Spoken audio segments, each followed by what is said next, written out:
बड़ी सुंदर कथा रामचरितमानस में आती है सुग्रीव के ससुर जी की।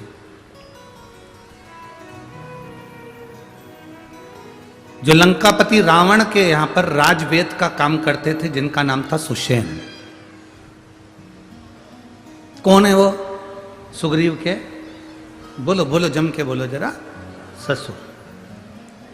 सुग्रीव जी के ससुर जो लंकाधिपति रावण के यहां पर राजवेद का काम करते थे, जिसका नाम था सुषेण वेद। जो सुषेण वेद है,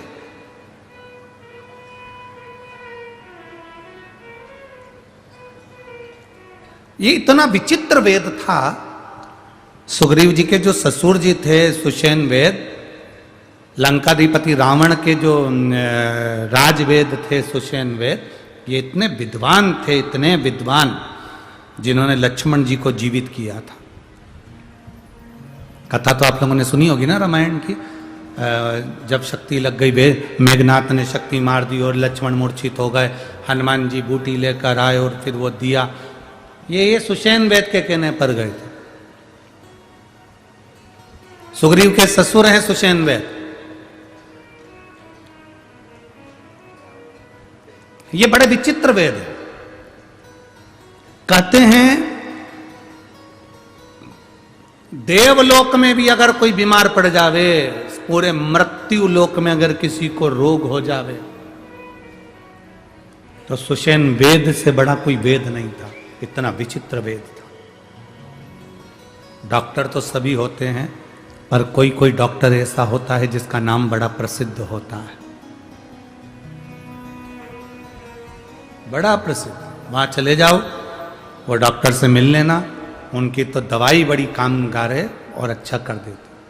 कई लोग हंसी हंसी में कह देते हैं, अगर तुमको तकलीफ है शिव महापुराण की कथा में चले जाओ, बैठकर कथा सुनोगे, 5 दिन में जब वापिस आओगे तब हमको बताना कि तुम्हारा स्वास्थ्य कैसा है। कई लोगों को तो ये भी डॉक्टर की वेद की दवा लगती है।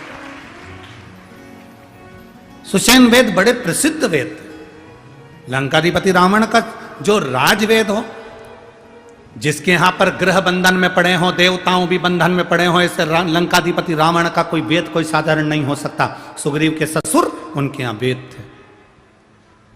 एक बार रावण के मन में भाव उत्पन्न हुआ कि ये सुषेण वेद ऐसा कैसी औषधि बनाता है, ऐसे कैसे दवाई बनाता है कि दवाई तुरंत असर कर जाती है।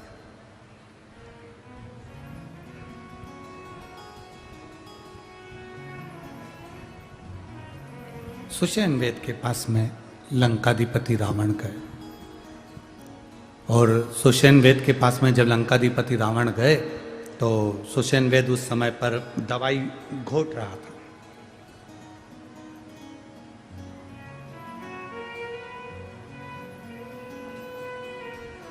सुषेण वेद का एक नियम था, जितनी देर दवाई घोटता था उतनी देर शंकर का नाम जपता था, शिव के नाम का उच्चारण करता था, शिव के नाम का स्मरण करता था। यहां तक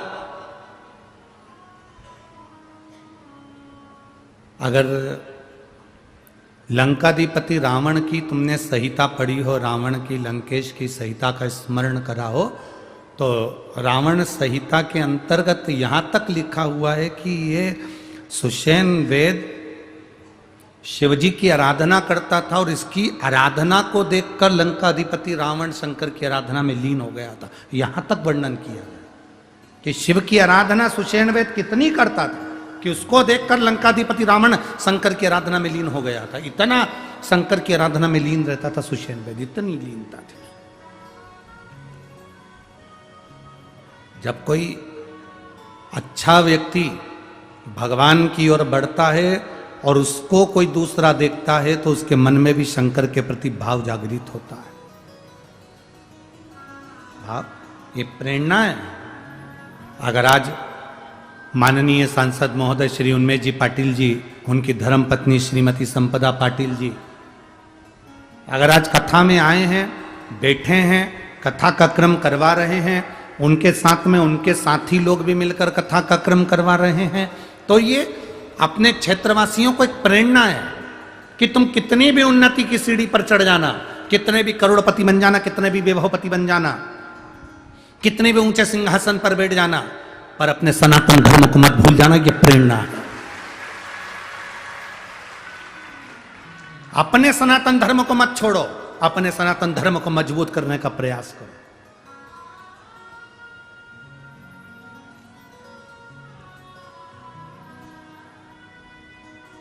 कल हमने कथा में कहा था, लोग कहते हैं हिंदू राष्ट्र बनाना, हम कहते हैं पहले अपने शरीर को हिंदू बनाने का प्रयास करो।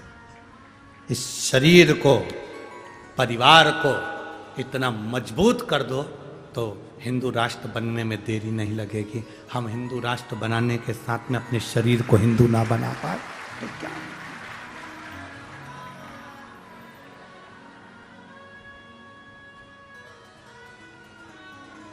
अभी हमने भजन लिया, उसमें कहा घर घर में अलख जगाना है, भारत में राम को लाना। हमने ये नहीं कहा कि अवध में राम को लाना। आपका गांव, आपका नगर, आपका शहर, आपका खेड़ा, आपका क्षेत्र, आपकी कॉलोनी, आपकी सोसाइटी, जहां पर आप रहते हो, राम नाम लेते हो, राम का उच्चारण करते हो, राम नाम का गुणगान करते हो, बस समझ लो तुम्हारा वो खेड़ा, तुम्हारा वो गांव, तुम्हारा वो घर, तुम्हारा वो दिल अवध बन गया है, अयोध्या बन गया है। फिर हमें नहीं पता।